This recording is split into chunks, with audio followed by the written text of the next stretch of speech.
Tem turbulência sim, tem prazo apertado, porque quando o presidente da Câmara, o Rodrigo Maia, decidiu suspender ontem, né, a sessão especial da reforma, simplesmente ele deixou aí ainda 45 parlamentares que precisam e que vão falar, que estão inscritos para discursar. Isso quer dizer o quê, Luizedor? Que o prazo ficou mais apertado para a votação da proposta na comissão especial, do parecer final dela, que deverá acontecer agora apenas na semana que vem. No entanto, segundo o próprio presidente da Câmara, o Rodrigo Maia, dá para manter ainda a previsão de que pode sim votar a questão da reforma da Previdência antes do início do recesso de julho, que está programado para começar no próximo dia 17 do mês, agora que entra.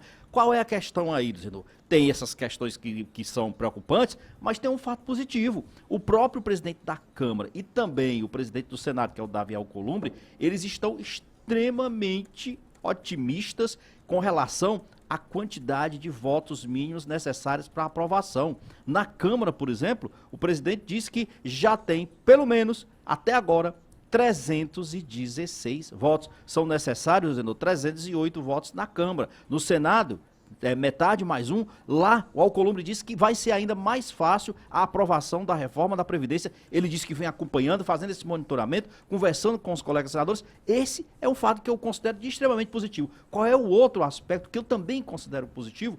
É essa tentativa, esse acordo que vem sendo costurado pelo Rodrigo Maia, de já tentar incluir estados e municípios na questão da reforma da Previdência.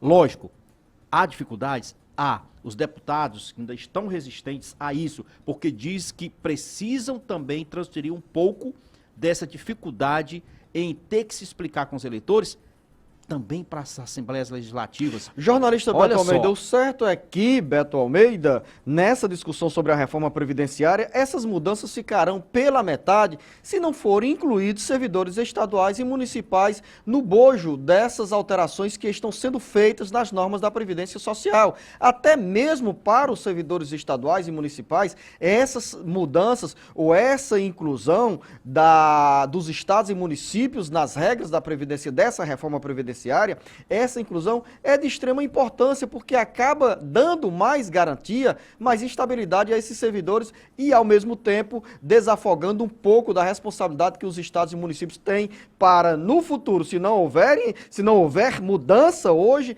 nesses critérios da aposentadoria, o caixa dos estados e dos municípios vai ficar cada vez mais comprometido com os custos na área da Previdência Social. Na realidade, para muitos dos estados e municípios, Zenô, vai se tornar inviável. Já está inviável. O Rio de Janeiro está aí, falido, Zenô. Não tem outro termo para definir. Falência. Então a situação do Rio Grande do Sul não é diferente. Rio Grande do Norte, aqui nosso vizinho, não é fácil a situação lá. O que ocorre aqui, Zenô? A grande questão, na realidade, é saber qual é o empenho e a responsabilidade que cada bancada tem em incluir logo essa proposta. Eu não tenho dúvida.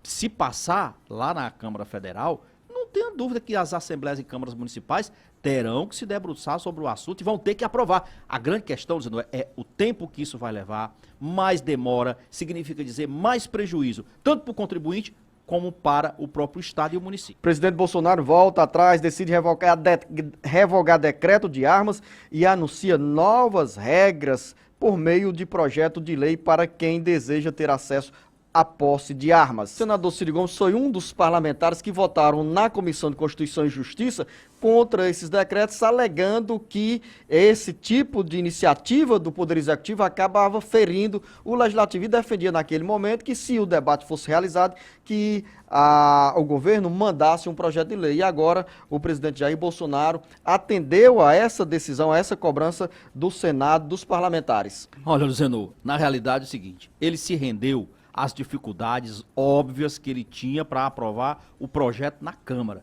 Isso aí ele percebeu que ia ser derrotado. O recuo foi necessário. Foi uma atitude que eu diria prudente, inteligente, porque ele sabia que não tinha como passar. Qual é a coisa agora? É que nós temos agora para ser aprovado aí no Senado, pode ser hoje ou pode ser amanhã, o decreto, aliás, o projeto de lei, que libera as armas nas áreas rurais. Isso daí é outra história, é mais fácil de passar, existe entendimento sobre isso e mais, é um projeto de lei que inclusive passou na CCJ em 2017.